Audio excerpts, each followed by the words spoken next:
کیوں؟ اس لیے کہ وہ دیکھ رہا ہے پر دیکھ نہیں رہا، وہ اللہ تعالیٰ کی توحید کے سمندر میں غرق ہے۔ اس کی مثال دیتا ہوں میں، حضرت جنید بغدادی رحمۃ اللہ علیہ تشریف فرمایا، تب بڑھاپا طاری ہو چکا، بہت عمر ہو چکی، اور آپ کی زوجہ محترمہ بھی بہت بوڑھی، وہ اس وقت سر کے اوپر دوپٹہ نہیں تھا تو کنگھی فرما رہی تھی۔ حضرت شبلی رحمۃ اللہ علیہ، ابو بکر شبلی رحمۃ اللہ علیہ سیدھے اندر داخل آئے، بغیر اجازت کے اندر آ گئے، تو وہ فوراً سے چادر لینے لگی، تو آپ نے فرمایا رک جاؤ، یہ یہاں ہے ہی نہیں، کوئی ضرورت نہیں، یہ یہاں ہے ہی نہیں۔ حضرت شبلی رحمۃ اللہ علیہ حضرت جنید بغدادی کی بارگاہ میں بیٹھے رہے، باتیں سنتے رہے، ایک دم رونے لگے۔ آپ نے مڑ کے فرمایا اب لے لو، اب دوپٹہ لے لو، یہ واپس پلٹ آیا ہے۔ تو یہ ہے، وہ پہلے شکر میں تھے، اب صحو میں آ گئے۔ اب سمجھیے آپ، یہ آسان سی مثال۔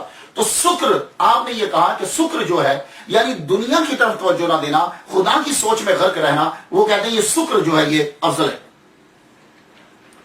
تو دلیل دیتے ہیں کہ داؤد علیہ السلام جو ہے وہ حالت سہو میں تھے، تو قاتل داؤد جالوتا، اس لیے اللہ تعالیٰ نے کہا کہ داؤد نے جالوت کو قتل کیا، لیکن محمد صلی اللہ علیہ وآلہ وسلم حالت شکر میں تھے، داؤد حالت سہو میں تھے، حضور حالت شکر میں تھے، یعنی رب کی محبت میں گم تھے۔ تو انہوں نے جو کنکریاں پھینکی تو ہم نے کہا وما رمیت اذ رمیت ولکن اللہ رمی، لیکن حضرت جنید بغدادی رحمۃ اللہ علیہ کہتے ہیں کہ سہو جو ہوتا ہے وہ افضل ہوتا ہے شکر سے۔ خیر یہ تو بڑی ہستی ہیں، میں ان پہ گفتگو کیا کروں، آپ اتنا سن لیجئے، جس کو جس مقام پہ جو ملا اس کو وہی ٹھہرا، تو اس کے لیے وہی بلند ٹھہرا۔ وصال صحیح قول جو ہے وہ آپ کا یہ ہے، 15 شعبان بروز جمعہ 261 ہجری میں وصال آپ کا ہوا۔ آپ ہر وقت اللہ اللہ اللہ کرتے رہتے تھے، عالم نظام میں بھی آپ کی زبان پہ اللہ اللہ ہی تھا، اور آخری جملہ حضرت ابو یزید بستامی رحمۃ اللہ علیہ کی زبان سے یہ نکلا، اے میرے اللہ، عبادت کی میں نے مگر غفلت کے ساتھ، اور تیری اطاعت کی مگر قصور کے ساتھ، تو مجھے معاف کر دے۔ بس جان جو ہے وہ آپ نے خیرات کر دی۔ تو آپ کا ٹائٹل جملہ جو ہے، جو میں جملہ ایک نکالتا ہوں، ٹائٹل جملہ جو ہے وہ کہی ہے کہ کرامت یہ ہے کہ اللہ کے علاوہ دل کسی اور شے کی محبت میں گرفتار نہ ہو۔ بس کرامت کی آج سے تعریف یاد کر لیجیے، سمجھ؟ یہ کوئی اوپر اڑ رہا ہے، کوئی تمہاری باتیں بتا رہا ہے یا کچھ کر رہا ہے، چھوڑ دیجیے۔ کرامت کیا ہے کہ اللہ کے علاوہ دل کسی اور شے کی محبت میں گرفتار نہ ہو۔ آپ کا مزار شریف کہاں ہے، اس کے بارے میں دو جو ہیں وہ رپورٹیں ہیں۔ ایک یہ ہے کہ آپ کا مزار شریف جو ہے یہ بڑی حیران کن چیز ہے۔ مزار شریف آپ کا جو ہے، میں دونوں آپ کو دکھاؤں گا، بلکہ دکھاتا ہوں میں آپ کو۔ ایک یہ ہے کہ آپ کا مزار شریف جو ہے وہ بنگلہ دیش کے اندر ہے، چٹاگنگ میں، بنگلہ دیش میں ہے۔ یہ آپ دیکھ لیجئے، ذرا دیکھیے اس کو ڈیٹیل کے ساتھ دیکھیے۔ آپ کی قبر مبارک کے بارے میں یہ بات بڑی حیران کن ہے کہ آپ کا ایک مزار شریف جو ہے وہ چٹاگانگ بنگلہ دیش کے اندر ہے، اور ایک مزار شریف جو ہے وہ آپ کا ایران میں ہے۔ یہ چٹاگانگ کے اندر جو مزار ہے یہ اس کی انٹرنس ہے۔ یہ دیکھیے، یہ یہاں سے سیڑھیاں چڑھ کے جو ہے وہ آپ کے مزار کی طرف جو ہے وہ جاتے ہیں۔ یہ مزار جو ہے وہ بہت ہی مشہور ہے۔ یہ دیکھیے، یہ ایک پوری بلڈنگ ہے کہ جس کے بارے میں 1831 کے اندر اظہار کیا گیا۔ یہ آپ کا گنبد ہے، اسی عمارت، پوری عمارت کے اندر یہ مزار شریف ہے، یہ گنبد اس کا، یہ عمارت کے اندر ایک مسجد، اور اس کے سامنے خاص طور پر یہ تالاب ہے۔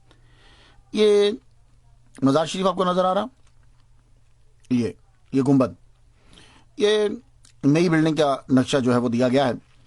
درگاہ شریف، جامع مسجد، بایزید بستامی آپ دیکھ رہے ہیں رحمہ اللہ تعالی۔ یہ بڑی جو ہے وہ انٹرنس ہے چٹاگان کے اندر۔ یہ دیکھیے، یہ جو خاص چیز جو ابھی آپ دیکھ رہے ہیں، یہ کچھوے آپ کو نظر آ رہے ہیں، یہ بالکل بایزید بستامی جو بنگلہ دیش کے اندر جو مزار ہے اس کے بالکل مزار کے سامنے ہے۔ اب یہ مزار جو ہے وہ یہاں کیسے بن گیا، اور یہ ان کی ہسٹری جو ہے وہ کیا، بڑی تیزی کے ساتھ سماعت کر لیجئے۔ 1831 کے اندر یہ دریافت ہوئی ہے۔ تاریخی طور پر تو کوئی ثبوت نہیں ہے کہ بایزید بستامی رحمۃ اللہ علیہ جو ہے وہ بنگلہ دیش کے اندر آئے ہوں، صرف صدری روایات ہیں کہ آپ نے یہاں آ کر چلا کاٹا۔ جب آپ واپس جانے لگے تو لوگ جو ہیں وہ آپ کے فین دیوانے جو تھے، حضور مت جائیے، بڑی محنت سواجت انہوں نے کی، تو آخرکار انہوں نے کیا کیا کہ اپنی چنگلیاں، لٹل فنگر جو ہے اس کو کاٹ کے خون کے چند قطرے جو ہیں وہ گرائے۔ جس جگہ وہ گرے تو آپ نے فرمایا کہ یہاں تم میرے نام کا مزار بنا دو۔ یہ ایک روایت ہے۔ اب اس کے سامنے جو تالاب ہے، یہ تالاب میں جو ٹرٹل آپ دیکھ رہے ہیں، یہ جو کچھوے ہیں، کہتے ہیں کہ جو بد روحیں یہاں تھی جب آپ چلا کاٹنے آئے تھے، تو یہ جو بد روحیں تھیں، ان بد روحوں کو پکڑ کے آپ نے کچھوا بنا دیا۔ ان کچھووں کے اندر خاصیت دیکھیے کہ یہ ہے کہ ان کی جو اوپر آپ کور دیکھ رہے ہیں، یہ بہت سافٹ ہے۔ یہ کور ویسے تو یہ بڑا ہارڈ ہوتا ہے نا، اوپر سے جو مرضی گزار دو، لیکن یہ بہت سافٹ ہے۔ یہ تو کہتے ہیں یہ بد روحیں۔ اب یہ لوگ جو ہیں، یہ دیکھیے، باہر سے یہ خاص طور پر غذا ملتی ہے اسپیشل سی، تو یہ کچھوے جو ہیں کھاتے ہیں، یہ آ کر ان کو ڈالتے ہیں، اور کچھووں کو بھی معلوم ہو چکا ہے. لگتا ہے کہ یہ عرصہ دراز سے یہی طریقہ کار ہے کہ جانور جو ہیں وہ عادی ہو چکے ہیں، زائرین سے ڈرتے نہیں ہیں. جو جب وہ آتے ہیں وزٹر جو ہیں تو وہ سمجھ جاتے ہیں یہ ہمیں کچھ ڈالیں گے. یہ دیکھیے وہ آگے بڑھ کر جو ہے وہ بڑے شوق سے کھا رہا ہے. وہ پلی طرف بھی ایک آدمی جو ہے وہ ان کو ڈال رہا ہے. دونوں دیکھ رہے ہیں آپ. اور کچھوے جو ہیں یہ دیکھیے، یہ بالکل قریب سے دیکھیے. تو یہ جو ہے بدروہیں اگر ہیں یہ، تو پھر ان کو کھانا کیوں ڈالا جاتا ہے؟ تو کہتے ہیں جی بدروہیں چلو چھوڑیے، آخر خوراک تو ہے ان کی، کھاتے تو وہ ہیں، تو ہمیں جانور تو ہیں، خوراک تو ڈالنی چاہیے ہمیں. لیکن کچھ لوگ جو ہیں وہ منتیں مانتے ہیں جی ہم ان کو یہ چیز جو ہے وہ دے دیں گے. میرے خیال کے مطابق جو ہے اتنی سٹوریز بنانے کی کوئی ضرورت ہی نہیں ہے. ولیوں کے بارے میں کوئی اتنی کرامات بنانے سے وہ ویسے ہی ان کا اللہ نے درجہ بلند کیا ہوتا ہے. اور بدروحوں کے اگر کسی کو مسخ کر دیا جاتا ہے، کسی کی بددعا سے کوئی قوم مسخ ہو جاتی ہے، تو یہ یاد رکھیے مسئلہ یہ ہے کہ وہ صرف 3 دن زندہ رہتی ہے. وہ مسخ شدہ جو ہے اس کے بعد وہ ان کا خاتمہ ہو جاتا ہے. بہرحال آپ کا اصل مزار جو ہے وہ، اور ایک یہ ہے کہ آپ کا مزار جو ہے اصل مزار شریف آپ کا جو ہے وہ، آپ کا اصل مزار شریف جو ہے وہ بستام کے اندر، سمنان ایران کے اندر جو ہے وہ کا مزار ہے. اس کی بھی آپ دیکھ لیجئے ڈیٹیل کے ساتھ. یہ اس کی باہر کے ساری اصل مزار جو ہے وہ بایزید بسطامی رحمۃ اللہ علیہ کا ایران کے اندر ہے. یہ بستام میں اب دیکھیے یہ بالکل روڈ جاتی ہے اور اس پہ بورڈ بھی لگا ہوا ہے عارف بسطامی. تو ان کا لوگ جو ہے یہ انٹرنس دیکھیے، اس کی مختلف جو ہے نا وہ آپ سائڈ جو ہے وہ دیکھ سکتے ہیں. اس سے آپ کو اندازہ ہو جائے گا کہ عارف بسطامی بایزید بسطامی رحمۃ اللہ علیہ کا کتنا جو ہے وہ اثر و رسوخ ہے اور کتنی ان کی منتا ہے اور کتنے لوگ جو ہے وہ آتے ہیں. حضرت ابو یزید بسطامی رحمۃ اللہ، یہ دیکھیے ایک سائڈ ہے ان کے مزار شریف کی. گنبد جو ہے وہ آپ کو نظر آ رہا ہوگا، اس کے اوپر جھنڈا، منارہ جو ہے یہ تعمیر، اور یہ کچھ تھوڑی سی پرانی ہے، بالکل جدید جو ہے وہ نہیں ہے. یہ دیکھیے روڈ کی سائڈ سے جو ہے دیکھیے ان کا مزار شریف. سبحان اللہ. یہ جو بستام شہر ہے اسی کے حوالے سے آپ کو بستامی کہا جاتا ہے. یہ دیکھیے ایک اور دروازہ اس سے بھی نظر کیجیے. یہ دیکھیے یہ سڑک کی طرف سے گنبد شریف کا ملاحظہ کیجیے. یہ پھر دوبارہ خوبصورت کلر. یہ دیکھیے بالکل کلوز اب دیکھیے اسے گنبد شریف کو. گیٹ سے ملاحظہ کیجیے، دوسری طرف سے نظر آ رہا ہے گنبد شریف. یہ جو ہے انٹرنس جو ہے وہ ملاحظہ کیجیے. ایک دروازہ جو ہے وہ یہ بھی ہے، یہاں سے بھی جو ہے وہ داخل ہوتے ہیں. یہ جو شہر ہے ملک ایران کے صوبہ سمنان کے اندر ہے. سمنان کا یہ شہر ہے. 6 صدی میں اس شہر کی بنیاد جو ہے وہ رکھی گئی تھی. یہ دیکھیے یہ بھی ایک گیٹ جو ہے وہ کو نظر آ رہا ہے. سبحان اللہ. یہ سب سے بڑا جو ہے یہ مین گیٹ ہے. اس کو آپ قریب سے دیکھیں تو بہت اس کے اوپر کام کیا گیا، لیکن مرور زمانہ جو ہے وہ چونکہ پیسہ لگاتے نہیں ہیں اس لیے یوں پرانی جو ہے یہ عمارت اب دکھتی ہے. یہ دیکھ لیجیے، اب دیکھیں نا رنگ جو ہے وہ کلر جو ہے اتر چکا ہے. تو یہ جو شہر ہے اس کی بنیاد آج بھی یہ شہر ہے. 2006 کے اندر جو ہے وہ اس کی مردم شماری کی جو ہے سنسس جو ہے وہ کی گئی تو اس کی آبادی 7382 تھی. اس کی عمارت جو ہے، اس کی عمارت کے اندر کافی ساری چیزیں ہیں. کچھ بزرگ ہیں ان کی قبر. یہ دیکھیے یہ قبر مبارک ہے حضرت بایزید بسطامی رحمۃ اللہ علیہ کا. یہ تویز ہے. یہ بزرگ جو ہیں نقشبندی سلسلے کے ہیں یہ بھی، اور یہ دعا جو ہے وہ فاتحہ پڑھ رہے ہیں. یہ بھی حضرت بایزید جملہ جو ہے پھر سے سماعت کر لیے. کرامت یہ ہے کہ اللہ کے علاوہ دل کسی اور شے کی محبت میں گرفتار نہ ہو. میں نے تو ان کے لیے فاتحہ پڑھ لی، آپ لوگ بھی فاتحہ پڑھ لیجئے گا. اجازت دیجیے. واخر دعوانا الحمدللہ رب العالمین.